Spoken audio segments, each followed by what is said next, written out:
ఒకసారి రవీంద్రనాథ్ ఠాగూర్ వారు జపాన్కు వెళ్లారు. ఆయన రాసిన గీతాంజలి పుస్తకంపై ఓ 10 రోజుల పాటు రోజూ సాయంత్రం 6 నుంచి 7 గంటల వరకు ప్రసంగించేవారు.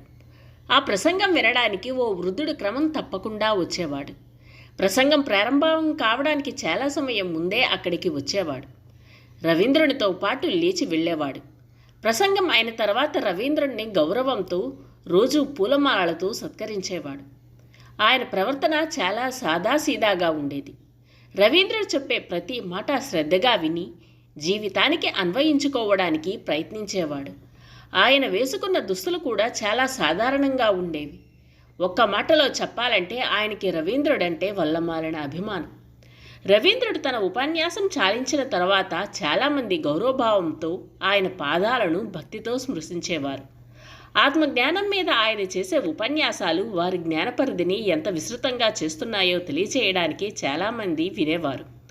ఆయన చెప్పే ప్రతి ఒక్క మాట వారి జీవితానికి అంత విలువైనది. ఆ ముసలాయన ప్రతిరోజు రవీంద్రుల ముందు మోకరిల్లేవాడు. ఆయన చివరి ఉపన్యాసం అయిపోయిన తర్వాత చాలామంది బంగారు నాణేలు, ధనం, పండ్లు, పూలు ఆయనకు సమర్పించారు. ఆ ముసలాయన మాత్రం చాలా మర్యాదపూర్వకంగా తన ఇంటిని సందర్శించమన్నాడు. రవీంద్రుల వారు ఇదివరకే ఆయన భక్తికి సంతుష్టులై ఉన్నారు కాబట్టి ఆ ఆహ్వానాన్ని మన్నించారు. ఆ ముసలాయన మనస్సు ఆనందంతో పులకరించిపోయింది.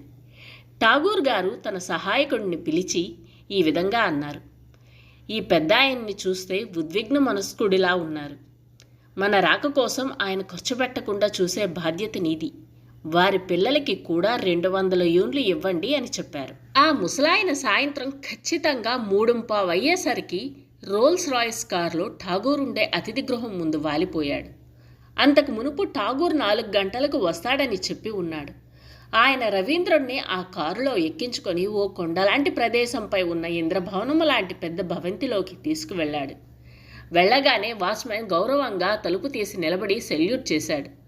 లోపలికి వెళ్ళగానే గౌరవంగా కనిపిస్తున్న చాలామంది పెద్ద మనుషులు ఆయన్ను ఆత్మీయంగా ఆహ్వానించారు, పలకరించారు. సింహాసనం మీద కూర్చోబెట్టారు. బంగారు పాత్రల్లో సుమారు 200 రకాల వంటలు రుచి చూపించారు. ఆయన కుటుంబమంతా ఠాగూర్కి పూజ చేసినట్లు చేసి ఆయన పాదాల దగ్గర ఆసీనులయ్యారు. రవీంద్రుల వారికి ఇదంతా ఆశ్చర్యంగా ఉంది. ఆ వృద్ధునితో, మీరు ఇక్కడికి నన్ను ఎందుకు తీసుకువచ్చారు?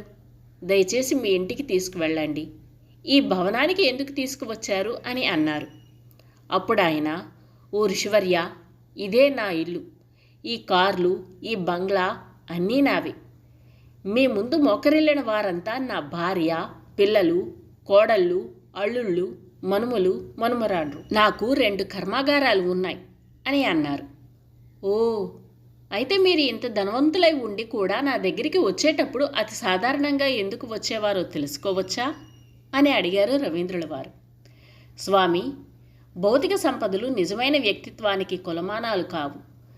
నాకింత ధనముందని గర్వంగా చెప్పుకోవడం కేవలం మూర్ఖత్వం. ఆ ధనం ఎంత పోసినా ఆత్మానందాన్ని కొనలేము. మనకున్న సంపద ఎప్పుడు ఎలా కరిగిపోతుందో ఎవరికీ తెలియదు. అలాగే ఎల్లప్పుడూ తన సంపదనలు కాపాడుకోవడానికి ఆలోచిస్తూ ఉండేవాడు తన గురించి తాను ఆలోచించడానికి సమయం ఉండదు. ఈ ప్రపంచం దాటితే ఆ సంపదలకు విలువ ఉండదు. అమూల్యమైన ఆత్మజ్ఞానంతో పోలిస్తే ఈ సంపద అంతా చాలా చిన్నవి. ఈ సంపదలు నాకు కష్టాలు కొని తెచ్చి పెడుతుంటే మీరిచ్చిన జ్ఞానం నాకు అత్యంత సంతోషాన్ని ఇస్తుంది. నా జీవితమంతా మీకు కృతజ్ఞుడిగా ఉంటాను. ఇప్పటిదాకా సిరి సంపదలే ధ్యేయంగా బతికాను. అవేవీ నాకు సంతోషాన్ని ఇవ్వలేదు.